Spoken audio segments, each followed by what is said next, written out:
So just getting started now on our call on personal training. This will be about advice and tips from personal trainers, those who have actually completed Racing the Planet 4 Deserts Ultra Marathons. So joining us today, we have Hannah Walsh, we have Zandy Mangold, we have jeremy.inabnit, and we have Roberto Rivola. And you're going to have a chance to hear from them and the tips. I'm going to start by going over a brief outline first. Okay, you can see first the calendar that we have for 2024, 2025, the 5 races, starting with the Namib race in April, and then ending with the last desert in November 2026, November 26, 2024, and then we have the Atacama Crossing in March 2025. Okay, what will you learn?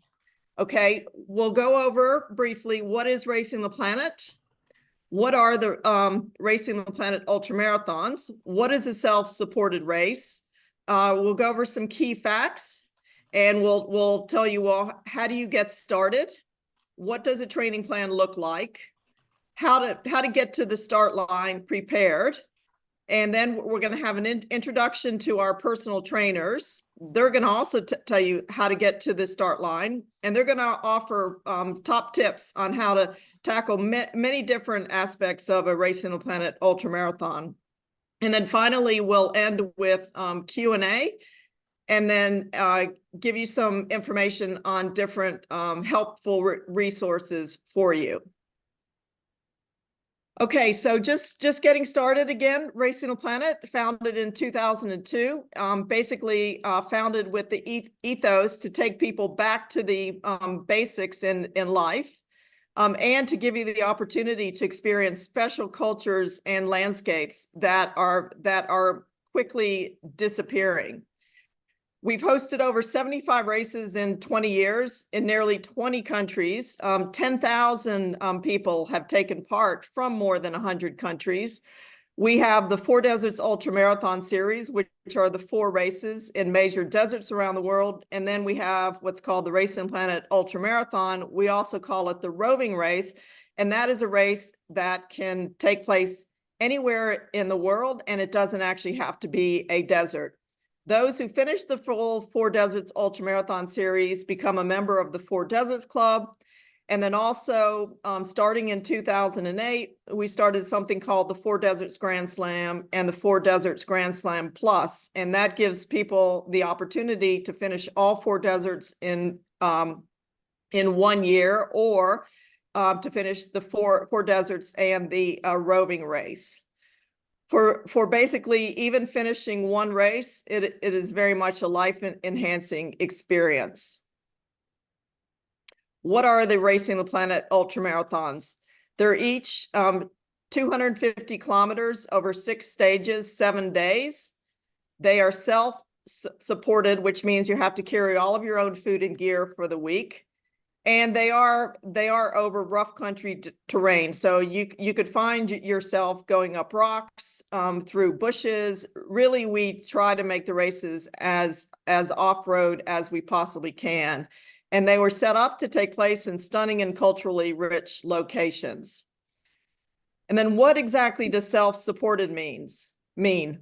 Well, it means that you have to carry everything that you'll need for the 7 days in your backpack. And that is excluding the tent that we set up and the water that we give you every day. So it is very much a challenge to balance comfort with what you actually need. And this is something that the personal trainers can help you with. Okay, some key facts, and some of the questions that we got from people who signed up for Zoom actually asked these. So is it possible to walk the whole race? The answer is absolutely yes. The cutoff times are set up so that you normally have to go roughly 4 kilometers or 2.5 miles per hour. Many, I would say probably a third of the people taking part in the race actually walk almost the entire race. The fastest time, so normally about the first third, mostly run the course, and the fastest time is typically under 24 hours. And the slowest time for those walking is 70 hours or more. The racers range in age from typically 20, sometimes even late teens, 18, 19s, to 70s. We even have some considering who are in their 80s. Normally, we have about 40 countries at each race, and anywhere from 25 to 30% are female, and roughly 3/4 are male. How many typically finish? 80 to 92%, sometimes as high as 95%. The withdrawal rate ranges anywhere from 8 to 20%. I would say the typical race, it's probably between 10 to 15%. This means that out of a typical field of 150, about 21 people don't finish. And normally the reason people don't finish, it will generally be because of blisters, or the second reason because of maybe lack of sleep, or they just don't really have any energy. Okay, now how do you get started? Well, the first thing you have to ask yourself is why. Secondly, to set a goal. Do you want to finish in the top 10? Do you want to finish middle of the pack, or do you want to just finish? How long, and then work out how long until the race actually takes place. Now, those who have a good fitness level, many only need sort of 90 days to train. Those who have no fitness level, we typically recommend that you start training about a year before the race. But we've also seen some who have finished their race with only several months of training. So then I would say put a training plan that really suits your goals. Now, don't put an overly optimistic training plan in place, but something that you feel like that you can really do.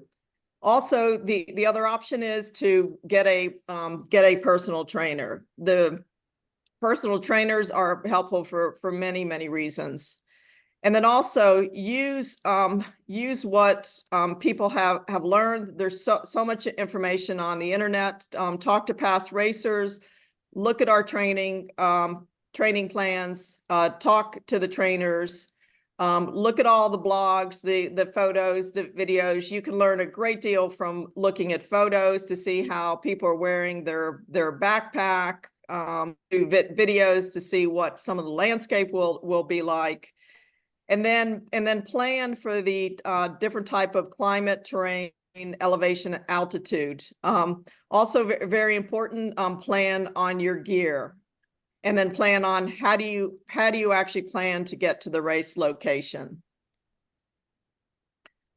Okay, what does a typical training plan look like? And these are the Racing the Planet training plans. All the trainers will likely have a different training plan. So just plan on using this as sort of a base. So this is from one of our beginner training plans. So you can see that we always recommend at least 1 day of rest, and 1 day 30-minute gentle run, and then an hour run, and then maybe a 30-minute interval run, and then maybe a day of non-running, just lifting weights, and then another brief 30-minute run, and then a hike where you're actually trying out your rucksack, but try to trial the rucksack on trails and not tarmac, so it doesn't hurt your knees.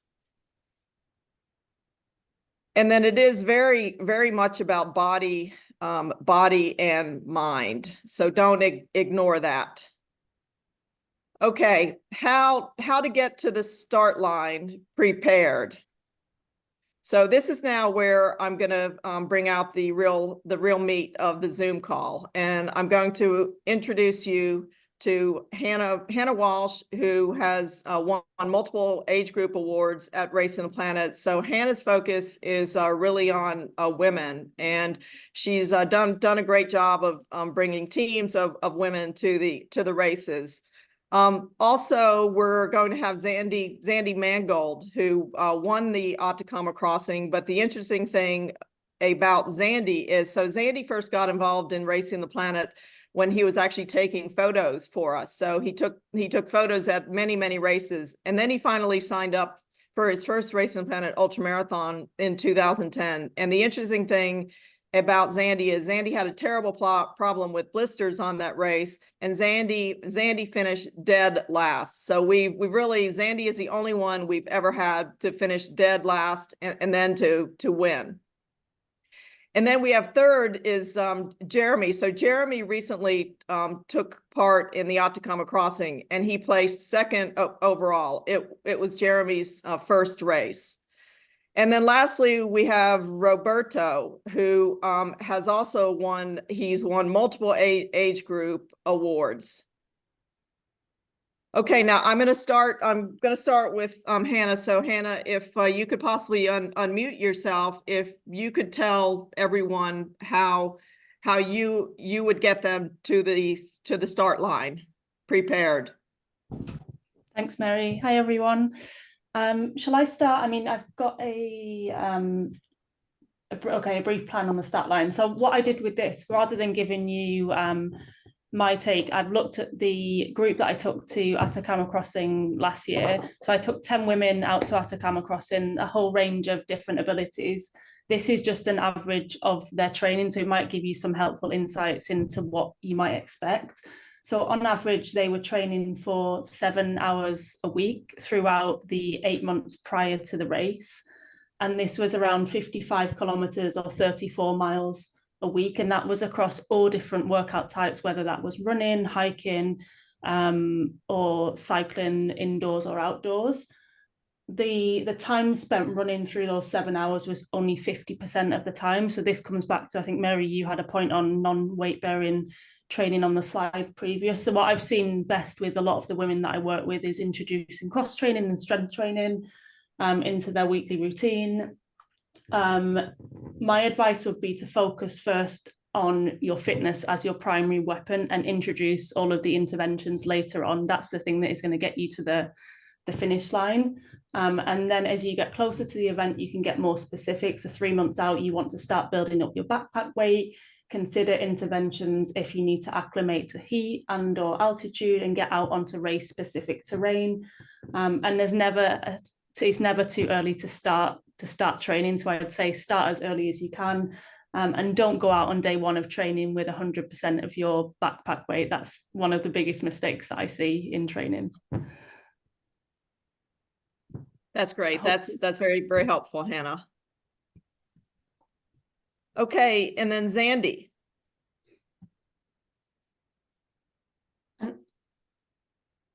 Zandy might have accidentally dropped off. Okay, let's move on to Jeremy right now. Jeremy.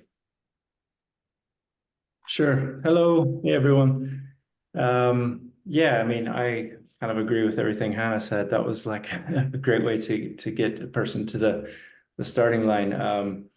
Maybe if there's something else I can add to that, that would be that, you know, everyone is different. You're coming in at a different starting place. You have different variables, maybe different history, the injuries, or the terrain around you is different. So we just really take all of these variables and try to come up with a customized plan for you that works with your schedule and everything that you've got going on. So that's kind of the starting point, and of course we reassess along the way. So Jeremy, how much would you recommend that people train during the week in terms of kilometers or miles? I think that, I mean, I looked at my training data for this last year, and I spent a lot of weeks at maybe 8 to 10 hours Some weeks were only 6. It just depends on what's going on with my life and personal situation. But I actually spent less time training this year than in previous years. I think probably the main thing is to be able to build up and be able to do those long runs, or have a couple of good long weekends where you can do some back-to-backs. And it would be good to be able to do like the equivalent of 2 stages for a back-to-back. So if you think that it's going to take you 6 hours for stage 3 and 6.5 hours for stage 4, it would be good to try to simulate that in training for one weekend and go out and do that. Also to have one longer day where you could maybe cover about 50K. And how much of the training did you do with a backpack? Did you tend to train at least one day per week with a backpack? Yeah, well, I started with just carrying my own water and fuel for the long run. So I started with a 2-liter bladder, and then added a couple of bottles. And so soon I was running with 4 liters plus food. And then as I got closer to the race date, I started adding more weight, and I started adding oatmeal and potatoes and stuff to my bag, because I didn't want to use my gear at that point. And so I think the last month or so I was using a full pack, which was about 8.5 kilos. But in your last month, were you training every day with the backpack? Yeah. And I wouldn't say that's like, the prescription for everyone, but for me that worked, because I had already spent a lot of time training over the last couple of years, and my fitness was quite good for the long runs. So I think I was able to add that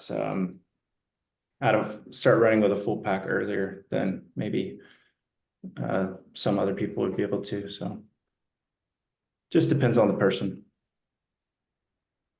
Okay. And how did you mentally get yourself ready for the race?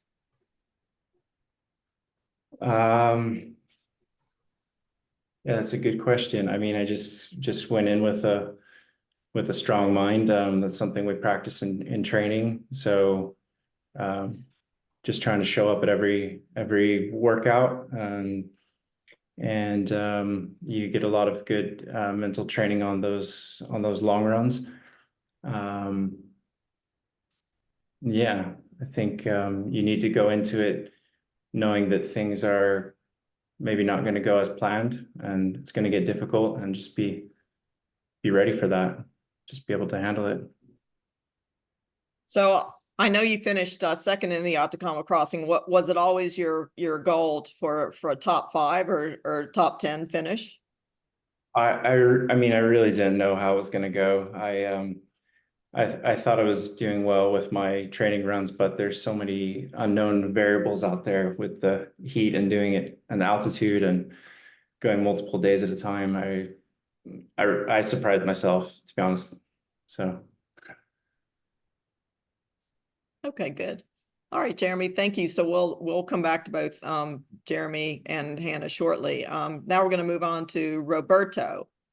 Roberto, how would you get your clients to the start line prepared? Tonight I will often say it depends, because every person is different from the other, and so my approach is a very, very personal coaching. So discussing first with the people how much experience do they have, where do they stay, how much time do they have for train, what's their goal. You said yourself before, do you want to be top 10? Do you want to be in the middle of the pack, or do you want to just finish, just to have fun? So you have so many components that each person I coach has another program. So I don't have a standard program, but I tailor it to each person. But basically, it's all about consistency. So if someone commits to do such a race, then he has to train several days during the weeks, to save some time for trainings in the weekend. So maybe it's a little bit also a problem with family or with social life. It's a commitment for such a race. So you have to invest some time. Yeah. Mary, can you just move to Roberto's slide? Sorry about that. Yeah. Well, I Roberto, would sorry, like to be as fast as Jeremy. But Jeremy is 30, Roberto, and you are 60? 64. Yeah. But you still finished top 10. Right, yeah. Sam, I'm So 42. Okay. Younger. So Roberto, given that you live in the beautiful country of Switzerland, let us know how key do you think it is that you're able to train in the mountains? So number one, hills, and secondly, with altitude. Hills, altitude, and I have snow right now in the winter, which is very, very good for training, running in the sand. So I don't have sand, but I have snow, and I can simulate pretty good the running in the sand. Yes, altitude. I saw at Atacama. It is very useful to train at altitude. So if people looking for Atacama can spend some days, some weeks at altitude, and with altitude I mean about 2,000 meters and higher, then it's very useful, because I saw at Atacama people struggling because of this, and I felt pretty comfortable, because it's my daily training in the mountains. And then hill repeats, walking, hiking in the mountains is very useful. Actually, many people think they have to run all the time, and that's not the case at the Racing the Planet races. Apart maybe the top 5, but the other people, you have sometimes to hike to save your energy. And I say also you have to take with you a photo camera to take some pictures, so you can slow down for a moment and then restart later. Okay, Roberto, thank you. I'm sure we'll have a lot of questions for you later. So what we wanted this call to be was a very practical call. So we've actually listed out some different type of train and circumstances for the races, and we're going to ask our 3 personal trainers about how they would handle certain aspects of the races.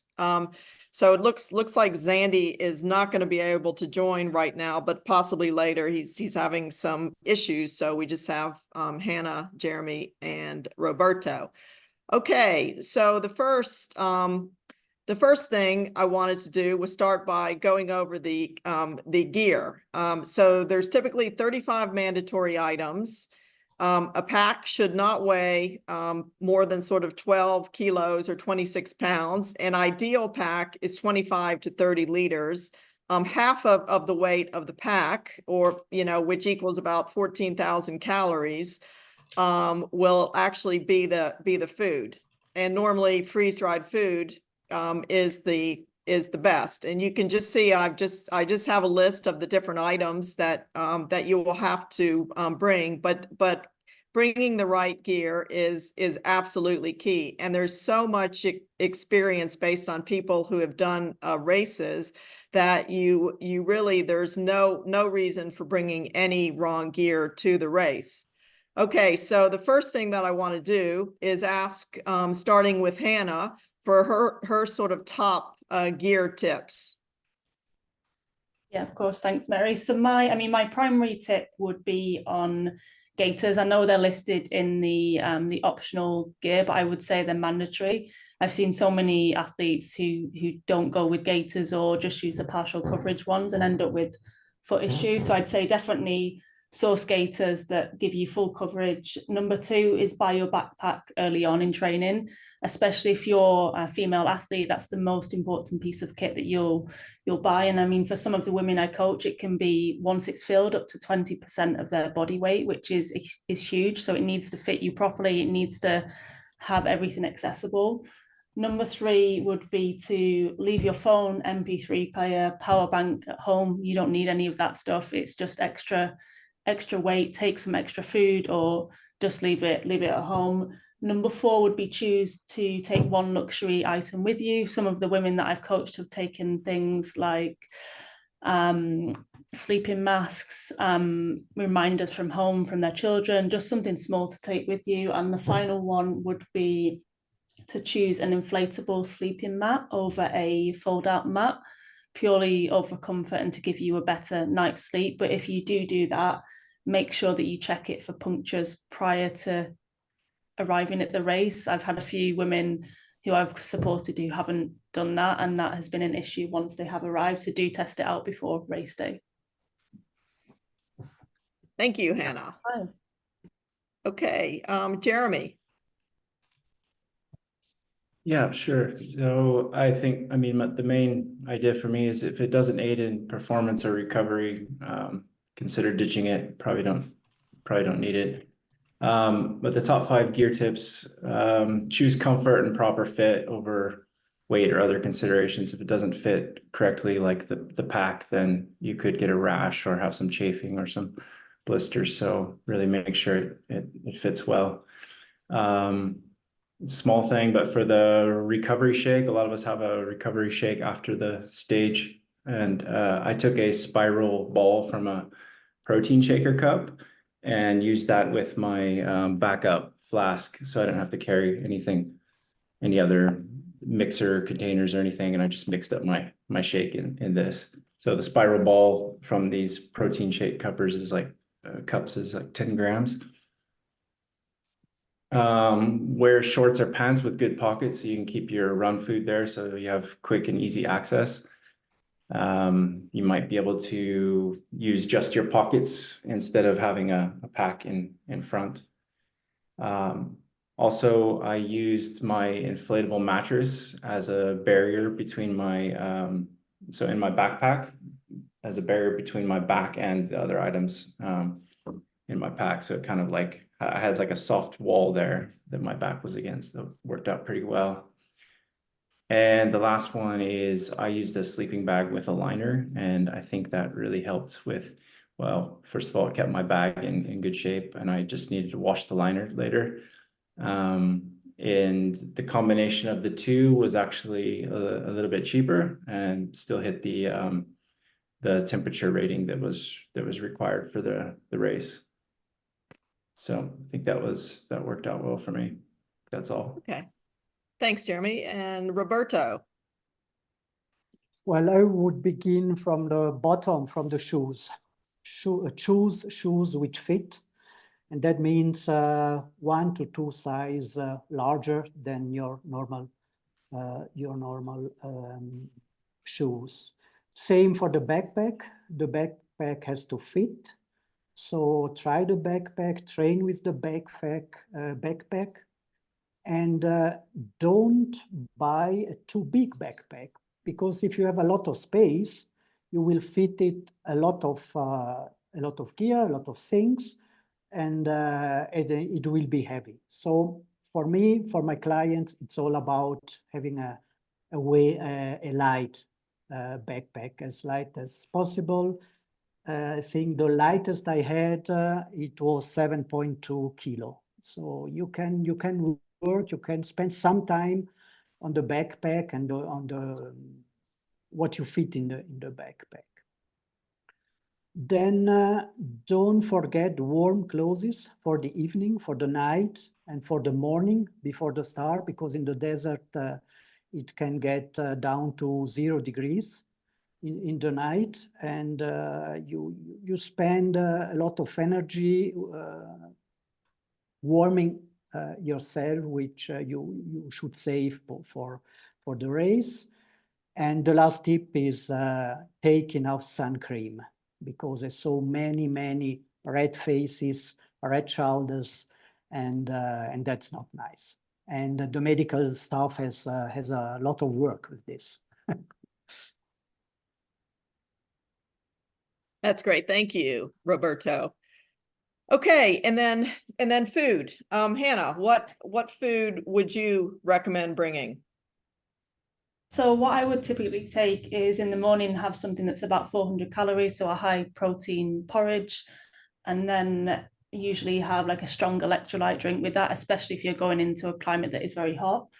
In the morning, I'd usually start off with solid foods when I'm out on the course, so flapjacks, kind of bars, things like that. And then as the heat of the day gets hotter, I'd progress onto gels, chews, just something that is a bit softer and easier to digest.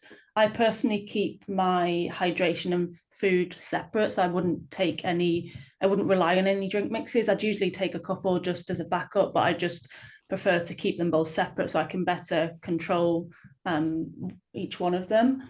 In the evening when I get back to camp, I'd have another strong electrolyte drink as recovery, a protein shake that Jeremy mentioned before. What I did do in my protein shake this year for Atacama was just to put in a tablespoon of like greens powder just to keep my nutrients up through the week, because I was just eating dehydrated foods.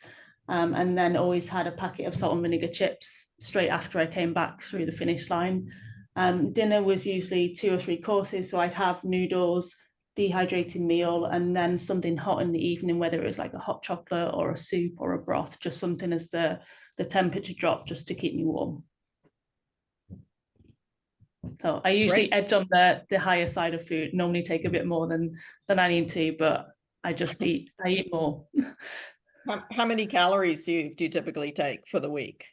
Or for the week, I'd have to look at my spreadsheet, but I'd say it's probably about 25% more. Maybe I think I might have even took more, like 35% more for Atacama, just because I was kind of, I just was in recovery mode and then getting back into training. So I wanted to be cautious. Okay. Thanks, Hannah. Okay, Jeremy. Yeah, I took oatmeal packets that of course I used in training. So I'm a little bit bigger than Hannah, so I had about 500 calories. And then coffee, and like Hannah, I was also hydrating early on, drinking a electrolyte drink, sugar-free, carbohydrate-free, so as not to mix my carbohydrates and electrolytes.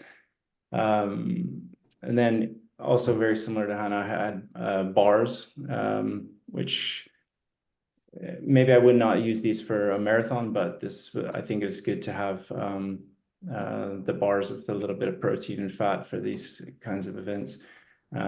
So I would start with bars, and then, as it got hotter, switch over to chews or maybe some gels.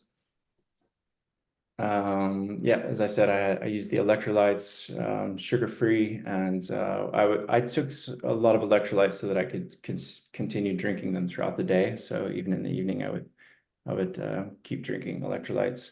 I had a recovery shake, as I mentioned, after the stage was finished, and then I'd usually have about 1,000 calories for dinner. And that was dry food, usually like a lentil mix or Mexican chili. So meals that I'd already had a bunch of times in training, of course. Great. Okay, thanks, Jeremy. And Roberto. Yes, I have a very difficult gut, so my stomach doesn't like hot races. And so I mainly, I have my breakfast with tea, something warm and mostly carbs and some protein, not too much. Then on the course, because of my gut, I have just drinks, so electrolytes and carbs. And I found a product which suits to my stomach, finally.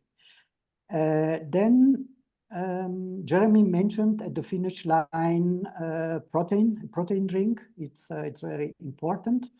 And followed by beef jerky, so local beef jerky I buy here where I live. This gives me a known taste, and which I like. And I have protein, I have salt with it. and then some salty pistachios just at the finish line. And then later a freeze-dried food. And I never forget to drink. So during the day, but also in the afternoon, in the evening, drink. Maybe you have to go out from the tent in the night, to go to the toilets during the night, but it's very important to drink enough and to take salt tablets to integrate the water. Thanks, Jeremy. Okay, so just some tips for stage one. Sometimes what we find in stage one, some people go out too fast, and it really impacts the rest of the race. And stage one is also a mental game. It is really about setting the pace for the rest of the week. So let's start with Hannah. My first tip would to be work on establishing your routines and settling into camp life. I think this is the one thing that when I work with women, they're very anxious about because they don't know what to expect. So I always say, take 3 cards with you of your routine when you're going into a checkpoint, your routine in the morning, and then your routine when you're back at camp. You can either have those written down on Post-it notes and just put them in your rucksack, or memorize them, or save them in your phone. Number 2 is to say that 85% of the distance, like Mary just said, is still ahead of you. So what I mean by that is take things slowly, especially if you're at altitude or haven't acclimated to the heat. And then the third one would be to focus on getting to the first checkpoint on that stage. Don't think about the finish line on stage 6. It's too far away. And once you're at that checkpoint, then focus on the next checkpoint for stage 1, and then the next one. Thanks, Hannah. Jeremy. Yeah, like you both have already mentioned, you really want to start slow. Probably start, if you think you're starting slow, maybe even go slower. There's a lot of adrenaline, and then people start going out really fast, and it's easy to look at everyone darting out really fast and think like, oh, you're doing something wrong if you're not keeping up. Just run your own race. Second, I'd say just really pay attention on that first day to like everything that's going on. Follow the flags, get a feel for how everything is going, like how the aid stations are set up, what they have to offer there. Just get a feel for the terrain, everything. You're going to be, noticing what the heat and the altitude are like. So just kind of pay attention to everything. Take note of that. Also, get ready earlier than you think, because things may not go as you plan in the morning. The queue at the toilet might be super long, or you might stumble a bit with putting your number on your shirt or your pack. So just get early. You don't want to be rushing to the starting line out of breath and already like stressed. So, yep.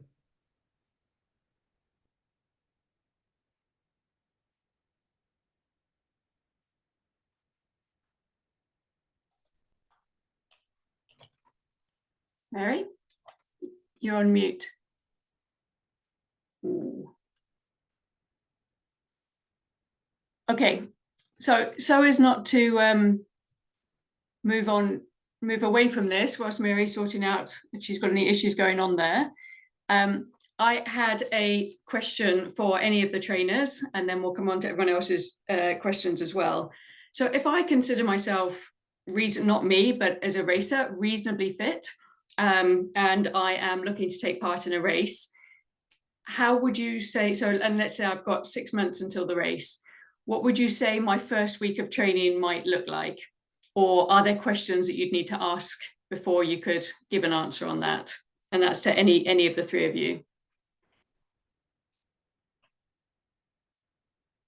I could just say, yeah, there would be probably a lot more questions. So what sort of questions would you be asking me or someone who was looking to get started? If they have any history of injuries, how much time they have available to train, race history. And then there are a few, variables that we could plug in. So maybe do some intervals, some speed training, hill training, depends on the environment, of course. So yeah, there are a few things that could be done.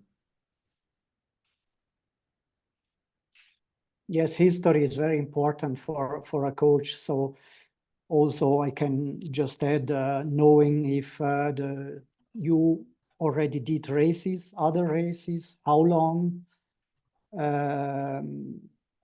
And the main thing is, what's your goal? Do you want to win the race, or do you want just to hike through? And in between, you have a lot of options. And then looking where the person is, where you are, then you begin doing the training. It can be repeats, it can be hills, it can be handstand. It depends where you are.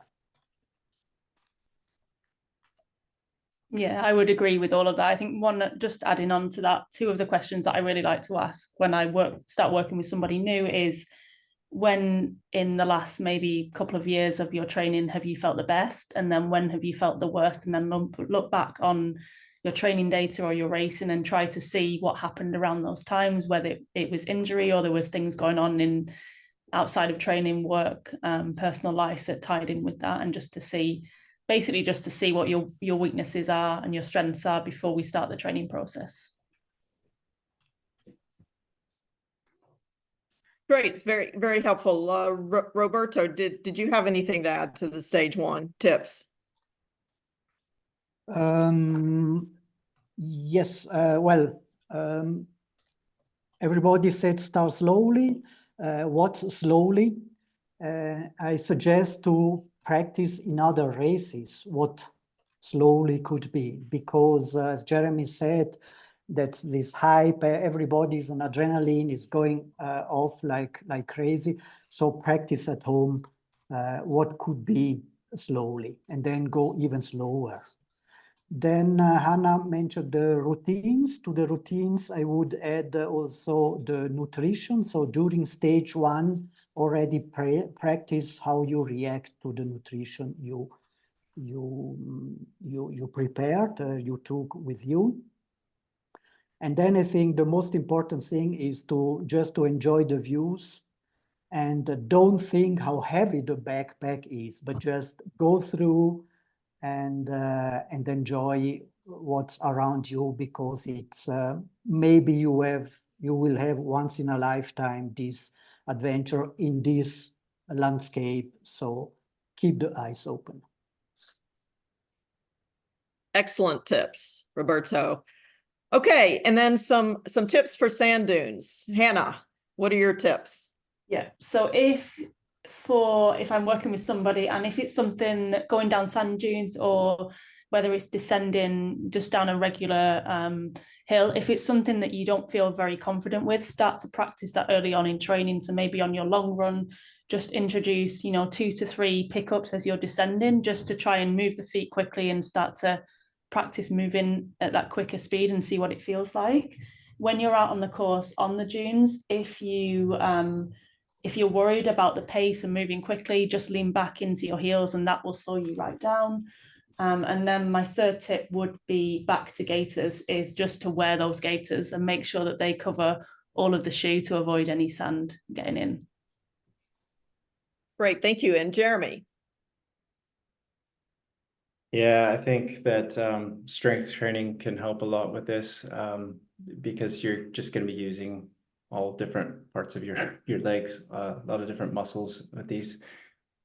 So that would be good to incorporate some strength training in your plan.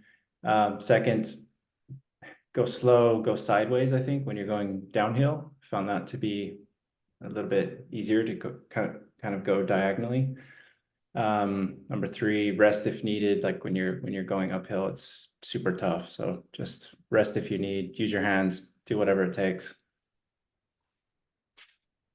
Thank you. Roberto?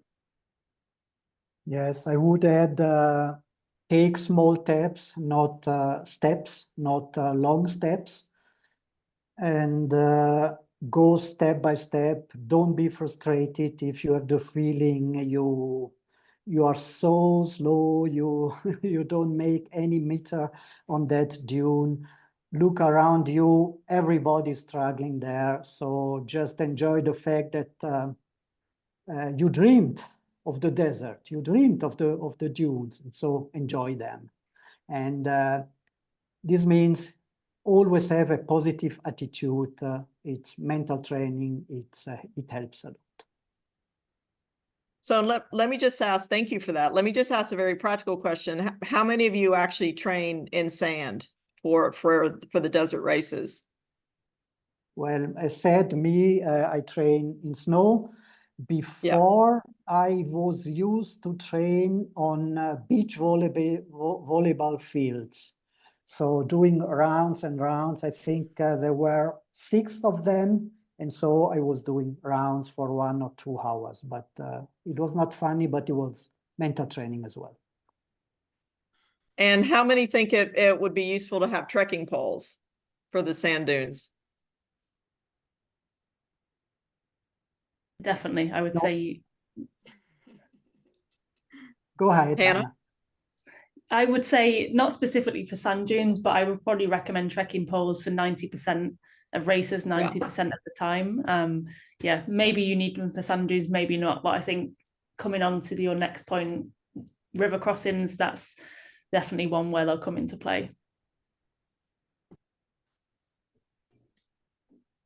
Jeremy, I did you use trekking poles I for the sand didn't dunes? No.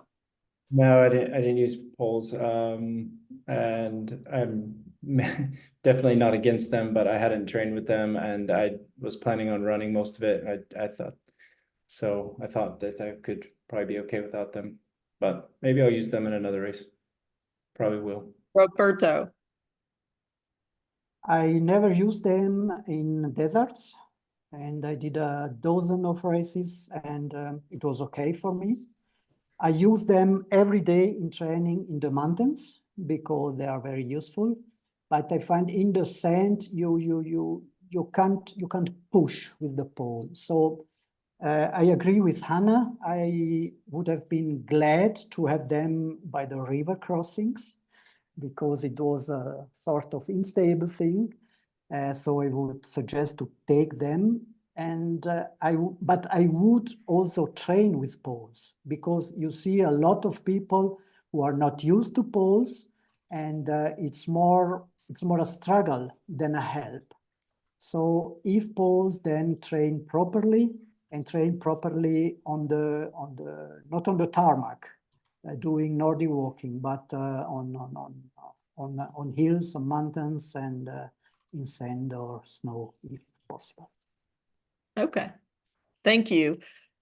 Okay, just moving on. So tips for river crossings. Hannah. Yeah. So number 1 would be practice getting your feet wet early on in training. So whether that's going out in winter, running through puddles, or whether it's dry outside, but you just dunk your feet in the bath before you head out for the run and just see what happens, see how your feet react. Number 2, when you're out on the course and you know there's a river crossing coming up, plan ahead. Where do you plan to stop and treat your feet? Is it the checkpoint after the river crossing? Is it the one after that? Do you carry on, and do you stop back at camp? Just make sure you know where that point will be. And then number 3, back to poles, is use those poles for the river crossings. And when you have the poles, the further down, the lower down that you hold them, the more stabilized you'll feel when you're crossing the river. Terrific tips. Jeremy. Yeah, I would say just priority number 1 is to not fall down. Just go slow. Don't try to zip across them. Be stable, get into like an athletic stance, spread your center of mass out. Second, if the water's high enough and you're short enough, make sure that your pockets are clear, that you don't have things in there that you don't want to get wet.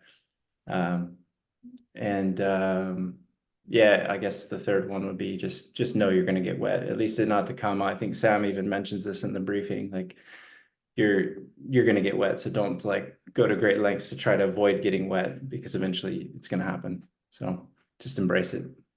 It's nice and cool. Good tips. Roberto. Yes, I agree with all the tips. I just would add train balance at home. So with pause, with no pause, train the balance, because sometimes the stream is so strong that it destabilizes you. And so train your core and be aware that it's not just going through a paddle, but it's a little bit more. Okay, thanks, Roberto. Okay, tips for hills. So my first one would be to decide early on in training if you think this is a weakness, something you need to spend more time on. If it is, incorporate maybe more strength training, or something that you can also do if you don't have ready access to hills where you are, is to prioritize treadmill hiking sessions. So just on a 15% grade, and it can be 25 to 35 minutes of power hiking. And then when you're out on the course and you reach the top of that dune or hill, just turn around and take a minute to soak up the views. Don't let it pass you by. Okay, Jeremy. Yeah, I think it's perfectly fine to walk the hills, first of all. And kind of you can use that to enjoy the break from running. You start to use different muscles. Maybe that's a good time to pull some food out of your pockets or take some drinks.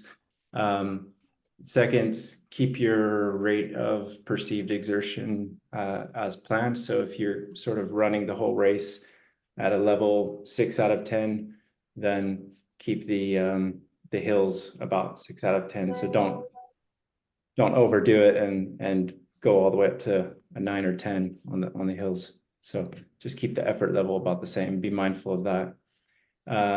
Lastly, when descending, be careful about landing hard on your heels. I always just try to land softly, kind of on my midfoot, so I'm not sort of rattling my knees. Well, it's not as much of an issue on the sand dunes, but still something to be aware of. Thanks, Jeremy. And Roberto. Yes, as for the sand dunes, just take it step by step. Don't be frustrated. Begin slowly the uphill, because if you have a higher heart rate at the beginning of the hill, then you can imagine what happens until you are on the top. And don't lean into the hill, but try to keep your chest open, that you can breathe as best as possible. And Thanks, all Roberto. this you have to practice it during training if you are not used to. Thanks, Roberto. And then tips for the long march, which is the typically the 80-kilometer or sort of 50-mile stage. Hannah. Yeah, so my first one would be just to not let the distance overwhelm you. I think for most of the women I work with, they've never done this distance before. And I think when you approach this kind of race, the long march kind of looms over you. So just try to break the stage up in getting to checkpoint like you were doing from the first stage. Number 2 would be just to say that stopping to take food, fluid, treat your feet is never time wasted. So don't push through that. Make sure you do take the time to treat everything properly, because if you do get any issues early on and you don't look at those, they'll just get compounded later on in the race. And then number 3 would be just to say, if you expect to reach the final camp after midnight, maybe just consider stopping at the halfway point at the overnight camp, just to have more substantial food. So maybe having the meal that you would normally have in the evening back at camp, having that out on the course, and then having a lighter meal once you get back to camp, because remember, you'll be getting back to camp, and instead of it being 6 p.m, it'll probably be 3 a.m. in the morning, and you probably won't want a 600-calorie dehydrated meal then. Thanks, Hannah. Jeremy. Yeah, I think just be sure you have enough food and hydration ready. With the longer distance, there's a greater chance that your time estimate's going to be off. So just make sure you have enough, more than you think you might need. And be sure that you're eating enough and hydrating well along the way. So you really need to keep eating on a regular basis and not get behind on the nutrition and hydration game. So if you let that slip a little bit, it can be a little bit harder to, it could be hard to dig yourself out of that hole, basically. So just keep eating and drinking on a regular basis. And also, if there was ever a day to eat more, I think it would be the evening after stage 4. If you were to have a heavier day, that's what I did, had more calories that day to recover and kind of fuel up for the stage 5 long march. Thanks, Jeremy. Roberto, what are your tips? Start slow. It's a long journey. So take it then checkpoint by checkpoint. Don't think at 80K or 90K, think by 10K by 10K, or from hill to hill, from dune to dune. From, yes, you can imagine yourself how you split it. At noon, continue even slower because it's warm. It's getting very, very warm. And if you want to speed up a little bit, save some energy for the evening. As soon as you have the sun down, it gets much fresher. And so it's you can speed up a little bit. And then if you go into the night, if you think you will go into the night, practice at home with the headlamp, because it's another thing running or walking by night and by day. You have another perception of the distance, for example, and so practice with a headlamp. Thanks, Roberto. That's very useful. We'll be talking about night tips actually next. So Hannah, what are your tips for the night for following the glow sticks? And so this is markers? one of the primary concerns when I work with female athletes is being alone on course during the night is one of the big concerns. So I would say if this is something that you are worried about, there are always other races around. There are Racing the Planet staff, you know, the media crew, so you never are truly alone at night. But 3 tips that I would give is just to practice it during training. So whether it's doing a night trail race, whether it's heading out with a friend at night, just practice using that gear, so using that head torch and just feeling how different it is to being out during the day. Number 2 is, again, if it's something you are worried about, just plan to buddy up with another racer out on the course during that stage. By the time you get to stage 5, you'll have an idea of kind of the people you've been passing during the day and the people who are usually your pace. So just go out, find them in the camp and just have a chat with them before the long day. And then number 3 would be, don't forget that temperatures, I think somebody mentioned this before, the temperatures can really drop at night, especially if you're out on the course for a longer period of time. So make sure you're ready for this, especially, for example, Atacama, that gets so cold at night. Make sure you have ready layers accessible to put on. Very, very useful, Hannah. Thanks. Jeremy, what are your tips for the night? Or maybe I shouldn't be asking Jeremy because Jeremy probably finished before the night. It's possible. Yeah, I mean, I was actually just going to say what Hannah had said. Really, make sure that if you think you're going to be running in the night, train in the night, do that in training. Make sure you're really comfortable with your light source. Be prepared for temperature changes. Have warmer clothing handy so you don't have to rummage through your bag to try to find that if you need to change. And there are a few different kinds of light sources, so maybe you want to experiment with a few. The main thing is you don't want it to be something complex or stressful during the night. You want to make this super easy, because if you're running through the night, you're probably quite tired as well. So everything needs to be kind of simplified. Thanks, Jeremy. Thank you for that. And Roberto, maybe you also finish in the daytime. Atacama, I finished at dawn, and it wasn't funny because the light was red from the sun, the ground was red, and the how do you say, the flags were red as well. and I had backwind, so I didn't see anything. It was horrible.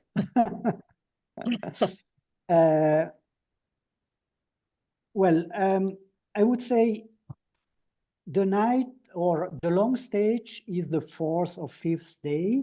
So you already knew people around you, the same running with you, more or less. So you can group with them at a checkpoint and go out together.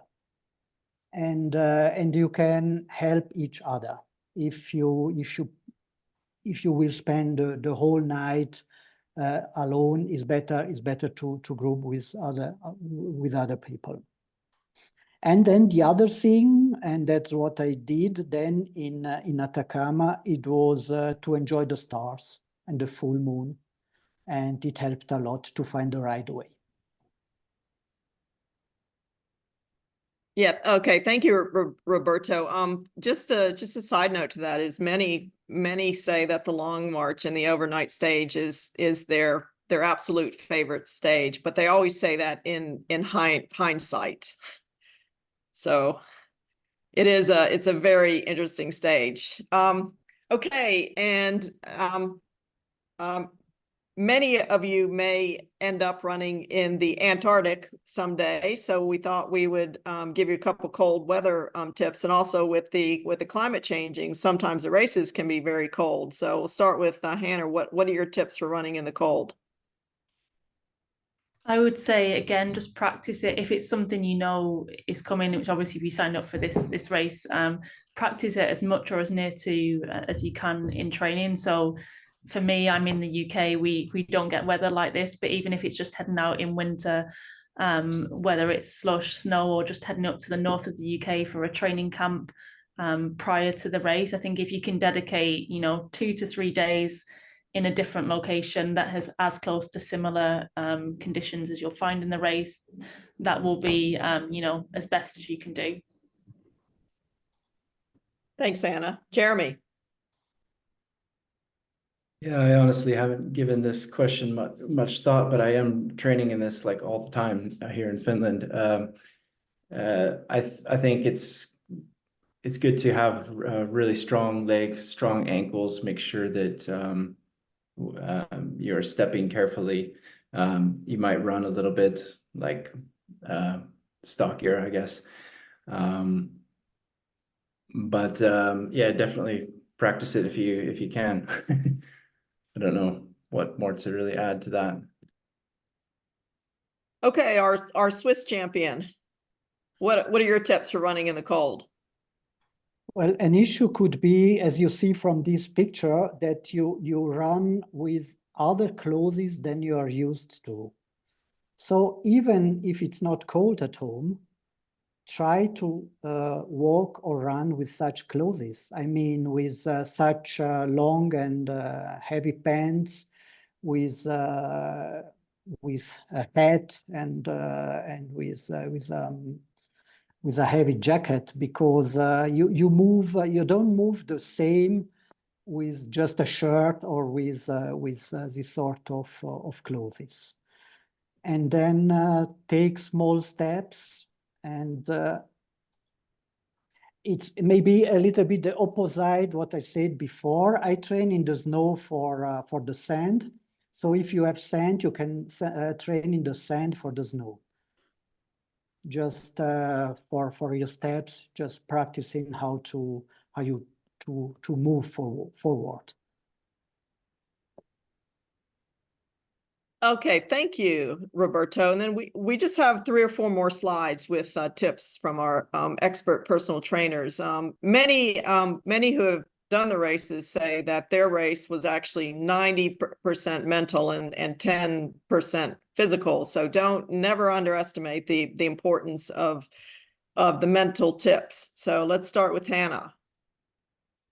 My first one would be to consider the demands of your race. So whether that's through the race itself or what you'll face in training, and if you can create some sort of if then plans. If this happens, then I will do this, and it can be very basic for kind of your next day's trainings. If, you know, if I'm expecting bad weather on my training run tomorrow, I'll lay out my kit in the evening, take a waterproof jacket, just so you're well prepared. Number 2 would be just to keep a training diary throughout the whole process and reflect on your achievements, anything that you've done well and you're proud of through that.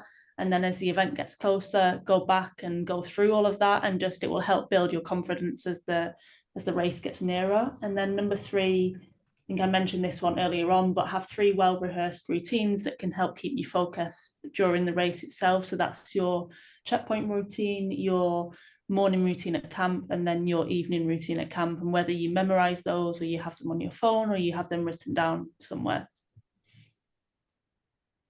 Thanks, Hannah. That's very, very helpful. Jeremy. Yeah, I kind of mentioned this earlier at the beginning, but I think you just need to go in with an unbreakable mindset and know that things are going to happen. Your gaiter might tear, you might lose something, you might fall and get a little banged up, you might get a cramp. Something's going to happen eventually, and you just have to believe in yourself that you're strong, you're going to adapt, you're going to solve the problem, and you're going to keep moving. Also, if you notice negative thoughts coming in, just crush them as soon as possible. They're really not going to help.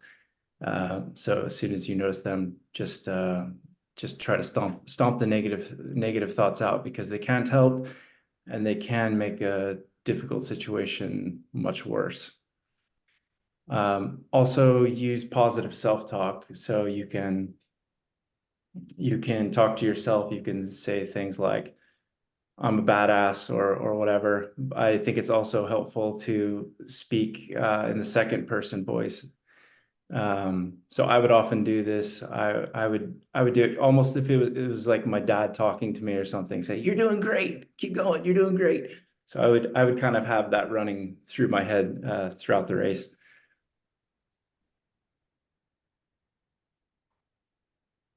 All right. Thanks, Jeremy. I know Jeremy mentioned, I mean, it is absolutely key that if you do have negative thoughts coming into your mind, as Jeremy said, crush them. Okay, Roberto. Yes, and you can crush them with a mantra you already think about and learn at home during trainings. Repeat the same mantra from time to time. Everybody has to develop his own mantra. I know a very well-known athlete says, if I struggle, I say to myself, I'm like an eagle. I'm flying like an eagle. This could be a mantra, but everybody has to find something which works for himself. And then develop routines, look for solutions for problems, as was already said before, and then I come back to my mantra, enjoy the landscape. Those are great tips. Thanks, Roberto.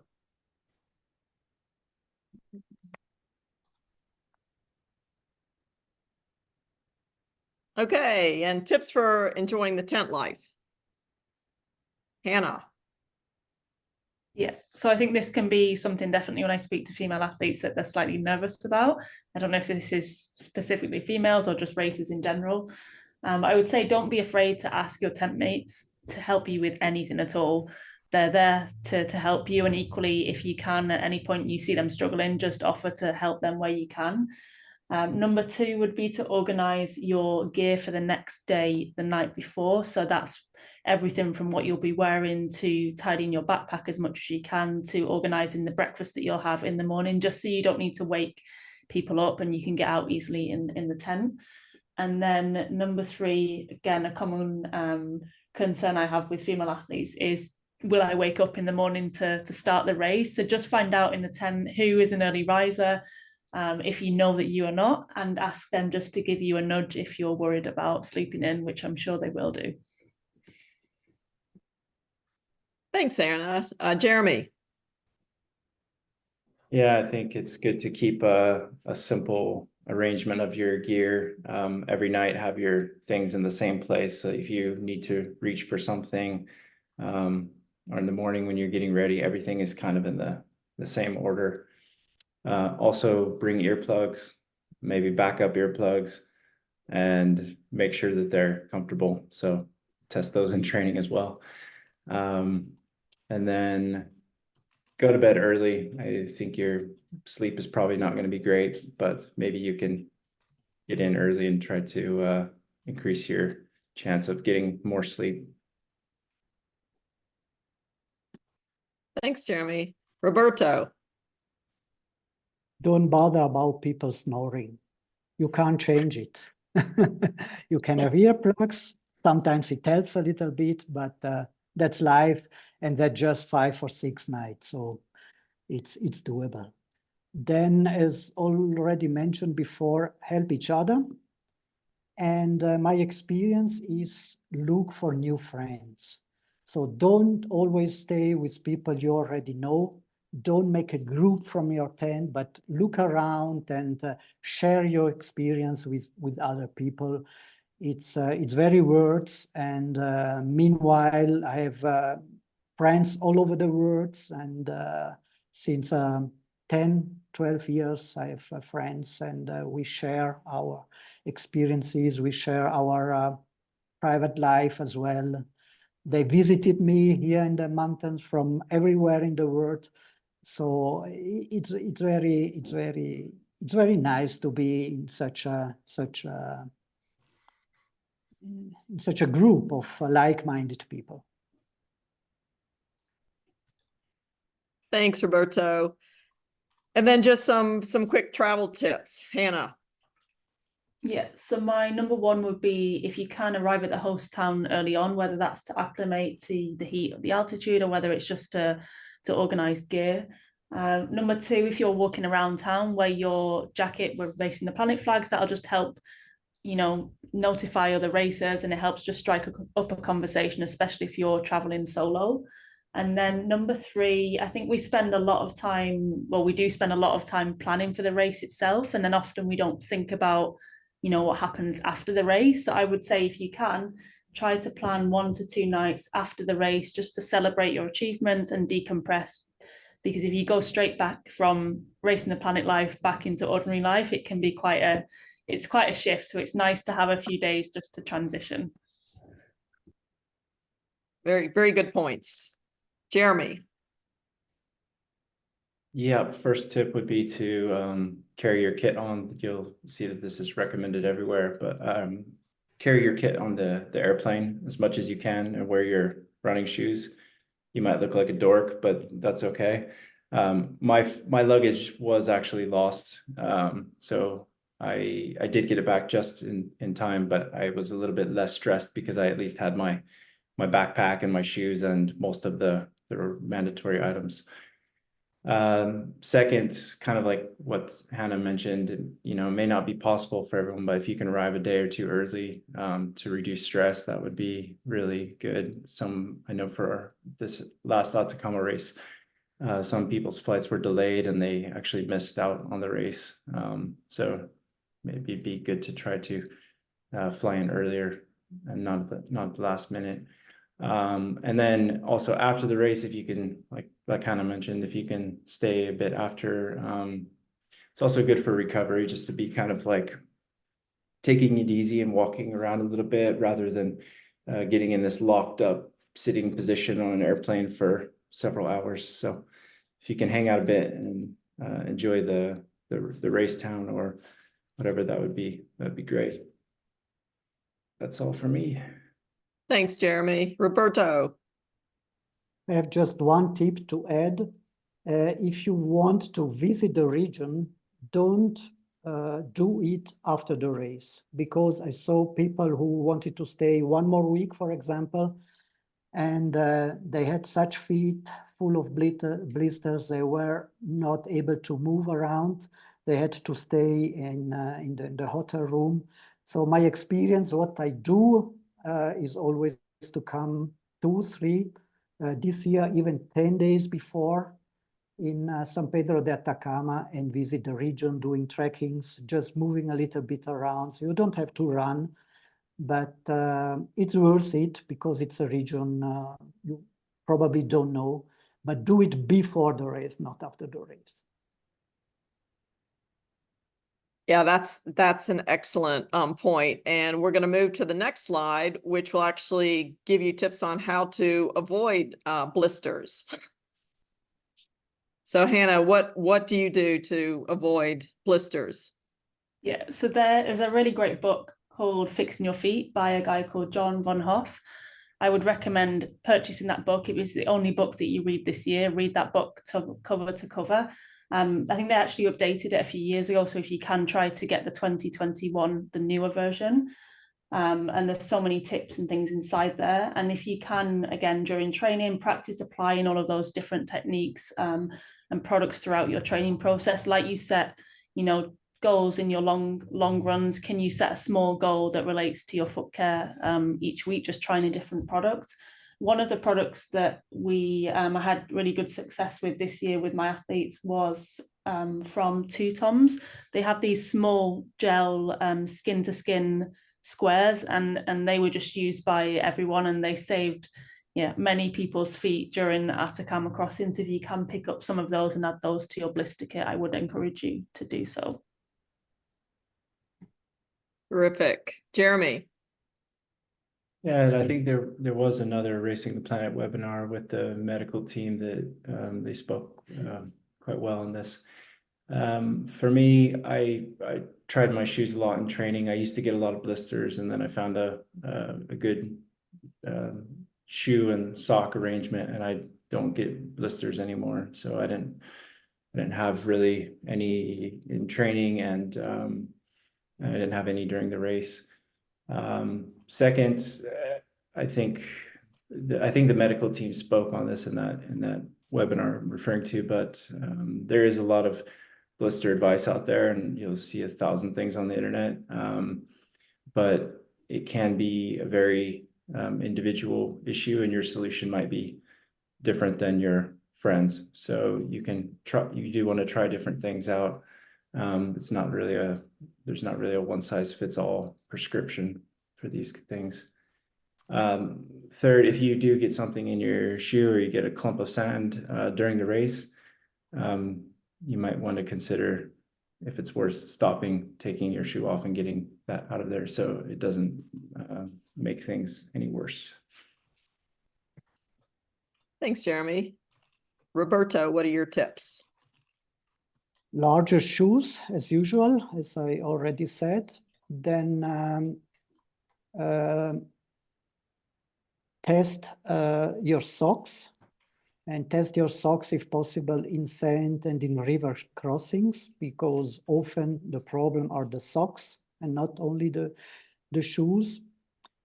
And then the last one, there are special creams you can put on your feet some weeks, 3-4 weeks before, for preparing the feet. I think it's mentioned in the book Hannah mentioned before. And mine, I don't know if it's the right translation, is deer tallow cream. I don't know. We have this in Switzerland. I don't know if there is in other countries as well, but you can ask at your pharmacy, or you can ask even your doctor, and probably you have the advice, or otherwise you have plenty of advice on the internet as well, and on the website of RTP.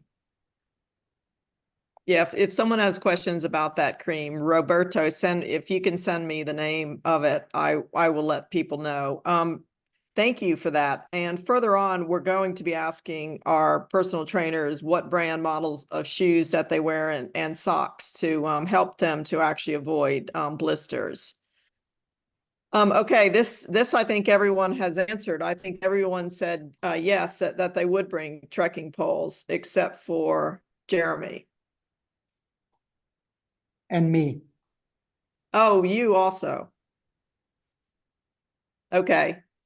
So Hannah, you said definitely yes. Yeah, so I would say, I mean, my answer to that would be, if you're in the top 10% and or if you're planning to finish in the top 10% and or plan to run most of the course, then no. So if you're like Jeremy, then no. But if you're any other normal person, then you probably would benefit from taking those. Jeremy, and your answer? Yeah, I didn't take them. I was planning to run most of the race, and they would actually be sort of in the way with that strategy. Okay, and Roberto said that he does use them everywhere except for desert races. And probably except for the Gobi March, because I'm considering doing Gobi March. I saw there is a lot of hills and not that many sand, and probably I will take them there. But otherwise, as I said before, in the deserts, even for people who are not very, very fast, if they are not used to, and most of people they are not used to, it's just a weight to carry for me. Okay. Okay, and then just asking on some different brands, models, and of course this is different for each person, but let's ask Hannah what type of shoes that she wears, and what type of socks, and then lastly what backpack model. Yeah, so for Atacama Crossing this year, I wore the Hoka Speed Goat 5 wides in a half size up than my usual size. I took, with that as well, I wore the Injinji trail socks. I think they're like a mid-weight sock. And then I took the Ultimate Direction Fast Pack Her. I actually took a 40-litre this time around. We had a few birthdays in the group, so I had a few extra goodies to take with me. So normally I would take a 30-litre. One of the things I would say is with the group that I took this year, so I took 10 female athletes. One of the bags that was really popular within my group of women was the Gossamer Gear Fast Kumo 36. It doesn't look like a 36-litre pack, but it fits female body really well. It's got lots of pockets, and it was really well received by my athletes. So if you are a female athlete and you haven't purchased your bag, maybe that's one to have a look at. That's extremely helpful. And just to ask, did you wear double socks or just single? No, single I just socks? wore single, but what I did was I pre-taped my feet every morning, and then on the long stage I replaced the taping on those. I think I took four pairs of socks with me, but just single layers. Okay. Thanks, Hannah. Jeremy, what socks did you wear, and what backpack model? I wore the Ultra Olympus shoes, and I wore some toe socks, some cheap brand, I don't even know the name. And I think I used one pair for the first 3 days and then started switching. So we have to take 3 pair, I think it was. And for the pack, I used the Raidlight Revolution 24-liter, and I don't think they make that anymore. But that worked really well for me. In fact, I learned of that one from, I saw that Rob Ripley wore that in the Namib race, and he was first place, so thought I'd do what he did. Okay, thanks, Jeremy. Roberto, how about what shoes and socks did you wear? Well, shoes, it depends which race. For Namibia, I had Hoka shoes, Speed Goat. And for Atacama, where you have a very, very sharp ground, I had Scott shoes, and they work very well. I saw some Hoka were destroyed by the ground, and Nike as well. So don't talk about other brands, but with Scott, I was very, very, very happy. And otherwise, Hoka. Backpack, I broke my backpack during the training. I heard from other people that this brand is no more so good. So I shifted to, I don't say which brand. I shifted to WAA, 20-liter on the back and 4-liter front pack.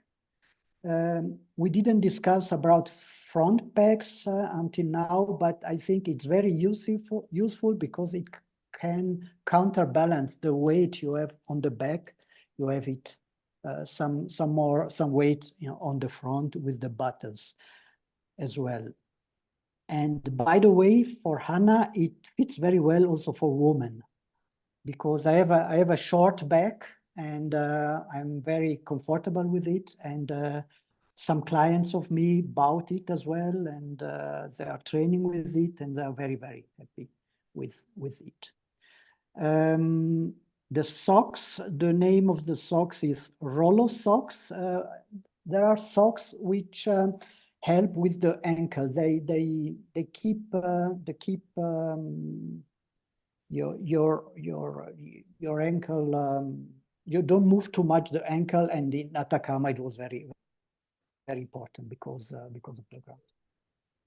Yeah, that's it. Okay, thank you.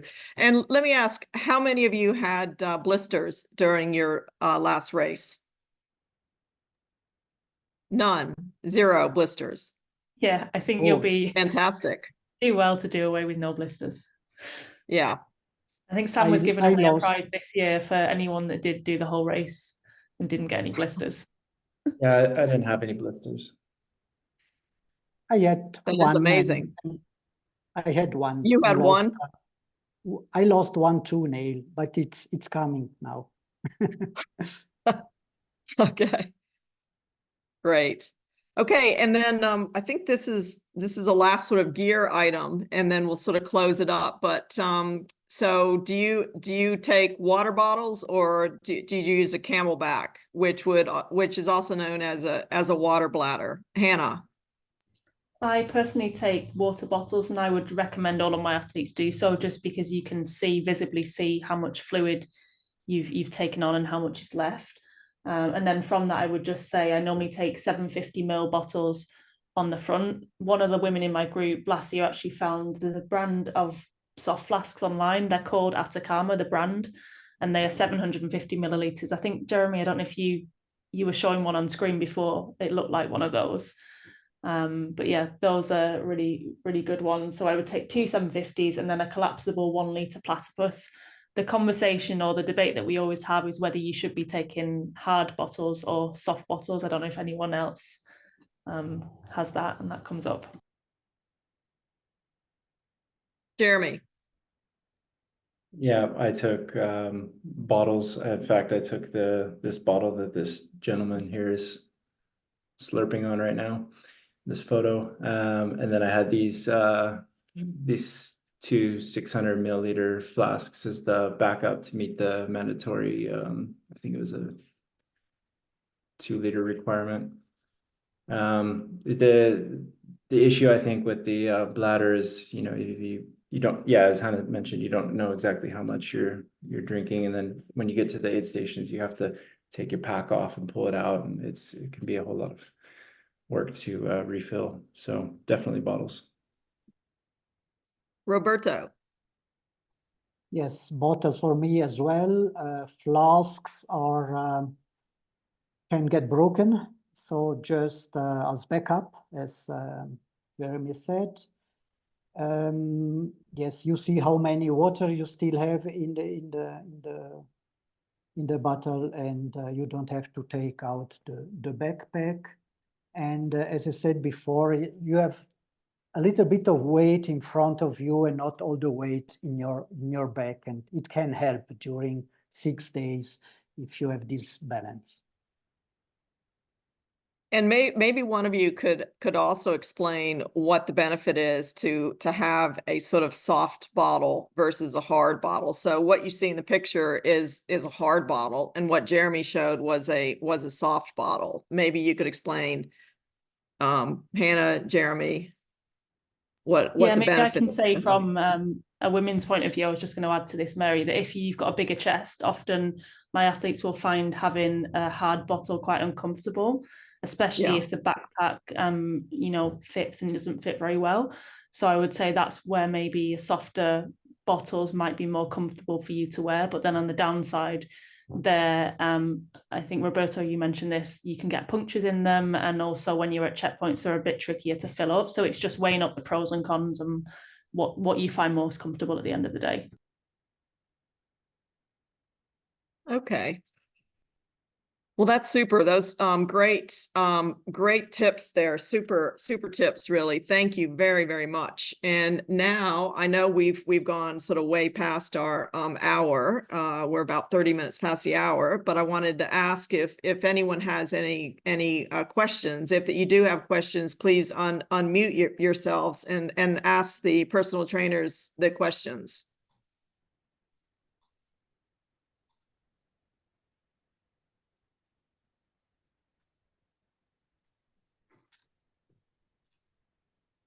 I guess none. I guess the trainers have gone over everything, so no one has any questions. If anyone has any questions, feel free to email us, or I'm sure you can email one of the trainers.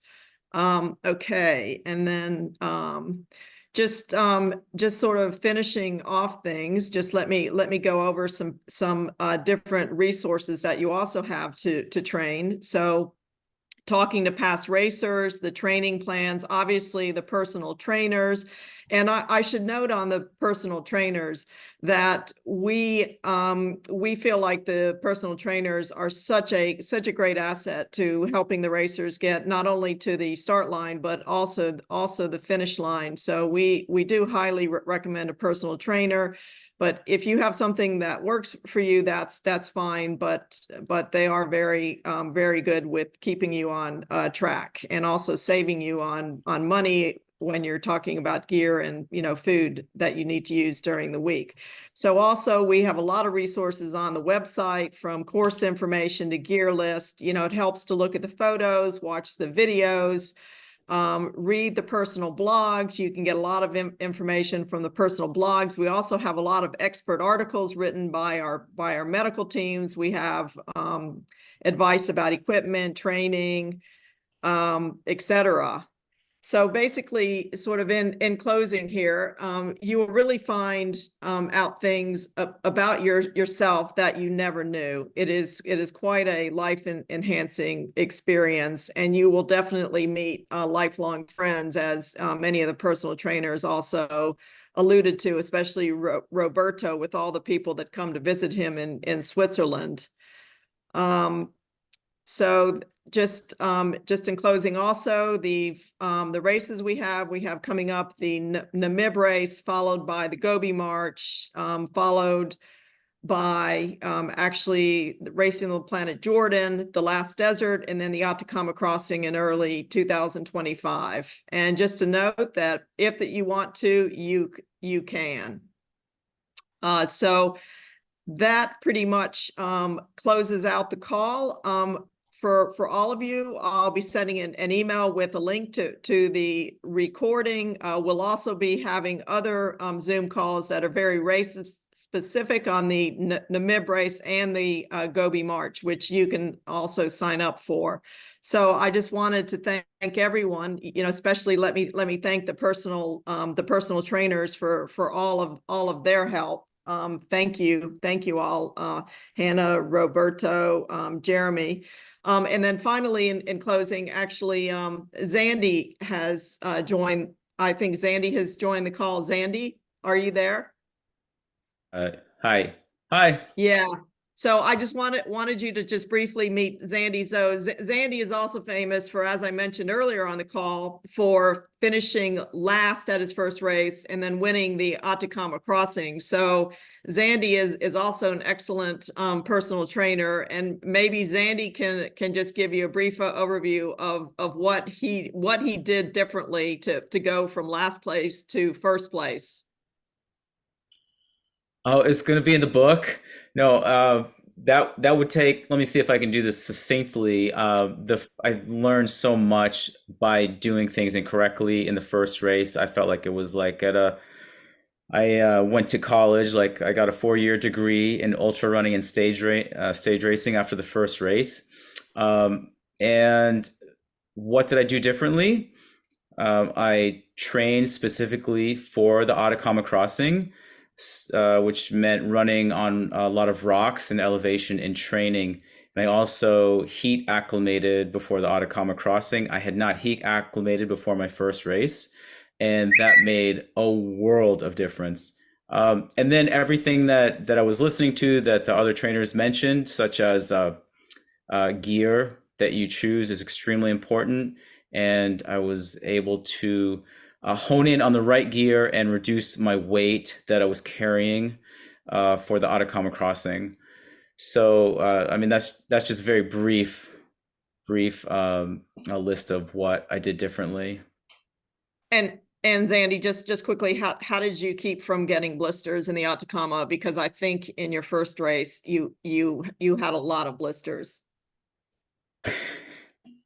So the most important thing for me, as far as blister prevention, was to expose my feet to lots of rocks and sand and moisture in training, and simply getting miles on my feet and training, as close as possible to the race conditions. So when I made it to Atacama, 7 years later, didn't have any problems with blisters just because my feet were adapted to the conditions they would face.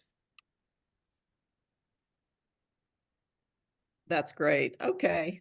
Thank you so much, Zandy. And again, thank you all to our excellent personal trainers. Thank you to Sam, and we will be in touch by email with a link to the recording.